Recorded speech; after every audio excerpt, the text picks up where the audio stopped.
There's a reason people feel uneasy around those who see too much. Because what these awakened individuals perceive is that everything, not just the movie on the screen, but your occupation, your relationships, your ambitions, your fears, your entire identity, is not quite as real as you've been taught to believe. It's a part you're performing, a costume you've been wearing, a dream you've mistaken for waking life, and no one wants to be told that. No one wants to hear that the things they've suffered and fought for, all the striving, the heartbreak, the victory and defeat, might be part of a grand play, a cosmic improvisation in which no one really wins or loses. Because if life is just a play, then what have we been doing all this time? That's why those who awaken seem so dangerous. They don't threaten society with rebellion or chaos. They threaten its seriousness. You see, civilization depends on people who take the game seriously. The machine requires its players to believe the scoreboard matters, to show up for work, obey rules, chase success, and tremble at the thought of failure.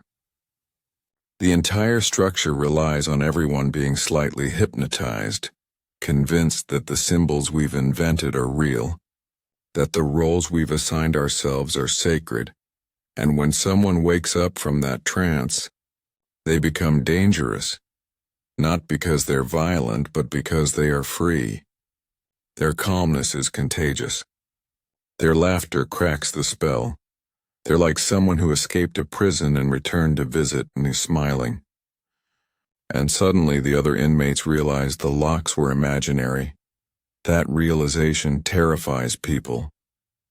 Throughout history, those who saw clearly, the mystics, the poets, the prophets, and have been silenced, mocked or crucified, not because they were wrong, but because they couldn't be controlled. Only when they die do we crown them saints, when their words can be tamed into ceremony and their fire cooled into doctrine. Socrates was executed not for corruption, but for curiosity. He taught people to question their assumptions, to see through the game.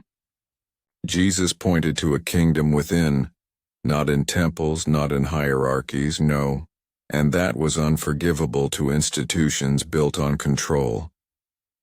If people realize the truth within themselves, the whole structure of power would collapse. The one who sees too much exposes the quiet secret we all hide from ourselves, that the person we think we are, that anxious, striving voice that says, I, is not who we really are. It's a thought pattern, a costume worn by consciousness, a mask the universe puts on to speak and forgets it's wearing. You are not that. You are the awareness in which that voice appears. You are the motion of the cosmos happening as a human, the wave that the entire ocean has momentarily become.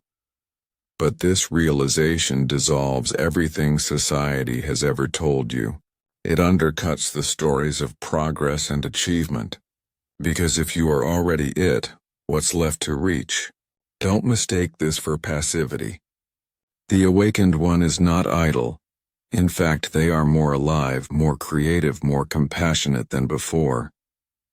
They still dance the dance of life, only now they know they're dancing.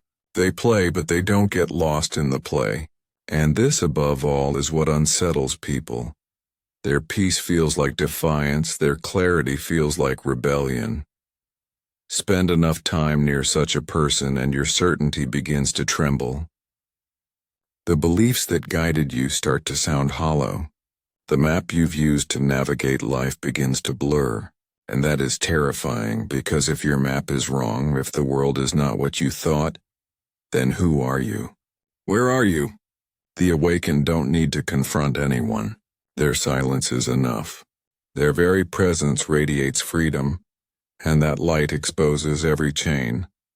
Imagine a room full of prisoners, all shackled, and one of them simply stands up, unchained. No one feels inspired. They feel accused. That's why those who see too much often learn to hide their light. They speak in stories and paradoxes, knowing that truth must ripen slowly. Because shaking someone awake before they're ready is an act of violence. If a man dreams of paradise, you don't pull him out of it unless the house is burning. Awakening happens in its own time. And yet every awakened person is like an open doorway. A reminder that freedom is not somewhere else. It's right here. For those beginning to question, meeting someone who has crossed the veil can change everything. But for those still deeply invested in the illusion, whose entire identity depends on the dream being real, such a person is intolerable. Society deals with them in two ways. First, it ignores them.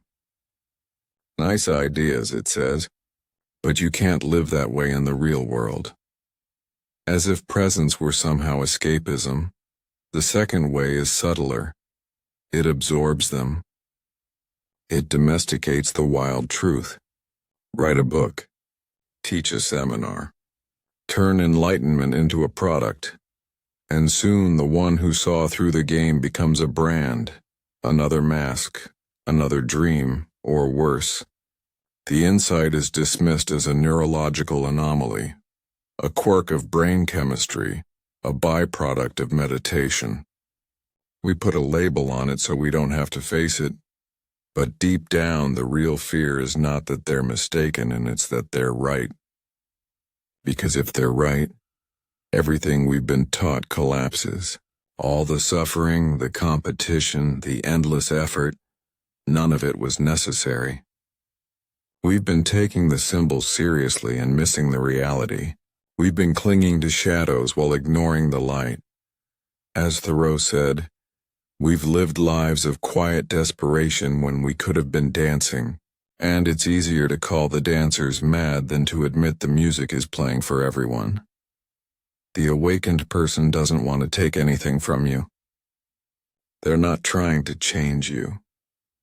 They simply see you, more clearly, more kindly than you see yourself. They see the actor, yes, but also the awareness behind the mask. They know the fear because they've felt it. They know the suffering because they've walked through it. And their very being becomes a mirror, reflecting back what you already are. The fear people feel toward those who see too much is actually the fear of their own freedom. It's the dread of realizing you were never trapped, except by your own beliefs. Because if you are not separate from the universe, if you are the universe, then suddenly you can't blame fate, or God, or society. There's no one left to accuse. And that responsibility feels immense. The one who sees has accepted it. They've stopped fighting what is. They've surrendered the illusion of control and discovered a freedom that doesn't depend on conditions. They still face illness, heartbreak, and loss, but without the extra weight of resistance. This freedom is both magnetic and frightening. It's what everyone truly longs for, yet everyone resists. Because it requires a kind of death. Not physical death, but the end of the story you've been telling about yourself. The end of the actor who believes he is the play. And no one wants to die, even metaphorically.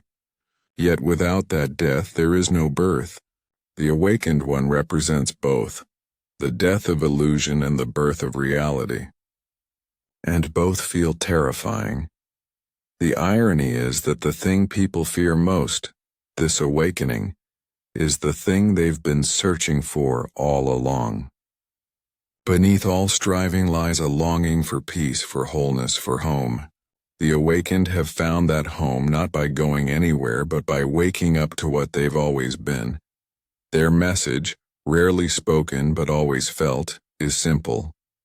You can wake up too. You don't have to take the dream so seriously. You don't have to spend a lifetime becoming what you already are. You are it. You've never been anything else, but that truth feels too easy, too immediate. People crave difficulty. They want paths, ladders, disciplines, something to chase so the chase itself can go on. And so when the awakened say there's nowhere to go, nothing to achieve, the ego screams in protest. Because that realization pulls the floor out from under the entire project of self-improvement. It ends the search. It ends the seeker. So they fear those who see too much, because these strange beings reveal the divine joke, that what you're seeking is what's seeking. That the one who looks is the very thing being looked for. And when you finally see that, when the joke lands, you can only laugh. Deep